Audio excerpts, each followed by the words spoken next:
ഏതൊരു അടിമക്കും മനക്ലേശമോ സങ്കടമോ ബാധിച്ചാൽ അവൻ ഇങ്ങനെ പറഞ്ഞാൽ, അല്ലാഹുമ്മ ഇന്നി അബ്ദുക വബ്നു അബ്ദിക വബ്നു അമതിക നാസിയതി ബിയദിക മാദിൻ ഫിയ ഹുക്മുക അദ്ലുൻ ഫിയ ഖദാഉക അസ്അലുക ബികുല്ലി ഇസ്മിൻ ഹുവ ലക സമ്മൈത ബിഹി നഫ്സക ഔ അല്ലംതഹു അഹദൻ മിൻ ഖൽഖിക ഔ അൻസൽതഹു ഫീ കിതാബിക ഔ ഇസ്തഅ്സർത ബിഹി ഫീ ഇൽമിൽ ഗൈബി ഇൻദക അൻ തജഅലൽ ഖുർആന റബീഅ ഖൽബി വനൂറ സദ്രി വജിലാഅ ഹുസ്നി വദഹാബ ഹമ്മി.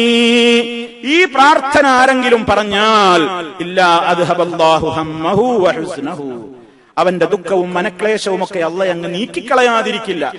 വഅബ്ദലഹു മകാനഹു ഫറജാ, അവന്റെ വിഷമങ്ങളും പ്രതിസന്ധികൾക്കും പകരമായി കൊണ്ട് റബ്ബ് അവന്റെ മനസ്സിൽ തുറസ് നൽകും, അതല്ലെങ്കിൽ സന്തോഷം നൽകും.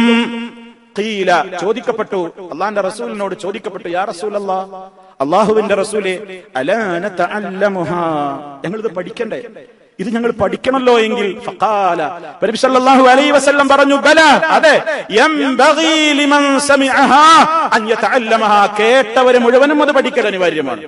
കേട്ട് പോയാ പോരാ, പഠിക്കണം എന്ന് നബി സല്ലല്ലാഹു അലൈഹി വസല്ലം.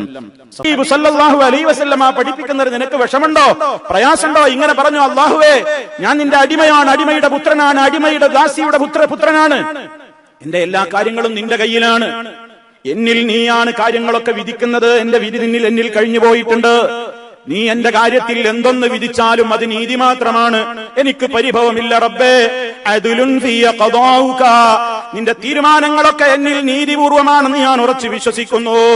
അതുകൊണ്ട് റബ്ബേ, നിന്റെ സർവ്വ നന്മകളായ ഏറ്റവും നല്ല നിന്റെ നാമങ്ങളെല്ലാം മുൻനിർത്തിക്കൊണ്ട് ഞാൻ നിന്നോട് ചോദിക്കുന്നു, അൻത ജഅലൽ ഖുർആന റബീഅ ഖൽബി, ഖുർആനിനെ എന്റെ ഹൃദയത്തിന്റെ വസന്തമാക്കണേ. ഖുർആൻ ഓതി എന്റെ ടെൻഷനാണ് പോണം, അതിന് ഖുർആൻ എന്റെ ഹൃദയത്തിന്റെ വസന്താവണം. ഖുർആനിൽ പറയുന്ന കാര്യങ്ങൾ അനുസരിച്ച് ജീവിക്കാനുള്ള ഒരു ഹൃദയവിശാലത.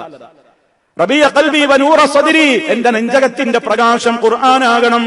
വജിലാഅ ഹുസ്നി, എന്റെ സങ്കടങ്ങളെ നീക്കിക്കളയുന്ന വസ്തുവാക്കണം ഈ ഖുർആനിനെ.